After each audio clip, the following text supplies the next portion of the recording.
સોમનાથના દર્શનથી કચ્છ પરત ફરતી કારે પલટી ખાઈ હતી, જેમાં એક યુવાનનું મોત થયું હતું. ચૌધરી રોહિત કુમાર ઉંમર વર્ષ 26નું ગમફાર અકસ્માતમાં મોત થયું હતું. ભંડુરીથી ગળોદર વચ્ચે અકસ્માત સર્જાયો છે. ડિવાઈડર પર કાર ચડી જતા કારે પલટી મારી હતી. ડિવાઈડર પર ચડીને કાર 3 થી 4 ફૂટ ખાડામાં ખાબકતા પલટી ખાઈ હતી. કારમાં કુલ 5 વ્યક્તિઓ સવાર હતા, જેમાં 4નો આબાદ બચાવ થયો છે. 108 દ્વારા ઇજાગ્રસ્તોને માળિયાહાટીના સરકારી હોસ્પિટલ ખાતે ખસેડવામાં આવ્યા છે. ડોક્ટર ઇરફાન મહેડાએ રોહિતને મૃત જાહેર કર્યો હતો. માળિયાહાટીના પીઆઈ સલમા સુમરા સહિતનો પોલીસ સ્ટાફ ઘટનાસ્થળે પહોંચી તેમજ હોસ્પિટલ દોડી ગયો હતો. માળિયાહાટીના પોલીસ સ્ટાફ દ્વારા આગળની વધુ તપાસ ચલાવવામાં આવી રહી છે. જે કેસની ગુજરાતી સાથે પ્રતાપ સિસોદિયા, માળિયાહાટીના. હું ડૉક્ટર ઇરફાન મહેડા, સામૂહિક આરોગ્ય કેન્દ્ર માળિયાહાટીના ખાતે મેડિકલ ઓફિસર ફરજ બજાવું છું. આજે સવારે 8:15 વાગ્યાની આજુબાજુમાં 108 મારફતે 5 દર્દીઓ સારવાર માટે આવેલા હતા. તેઓને પૂછતા તેણે જણાવ્યું કે અમારી ગાડીનું એક્સિડન્ટ થયેલ હતું. એ લોકો સોમનાથથી કચ્છ તરફ જતા હતા.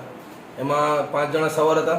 4 જણાને નાની મોટી ઇજાઓ થયેલી હતી, પરંતુ એક 25 વર્ષનો રોહિત અને છોકરો હતો તેને માથાના પર ગંભીર ઇજા થતાં હેડ ઇન્જરી થયેલ હતી અને તેનું મૃત્યુ થયેલ હતું.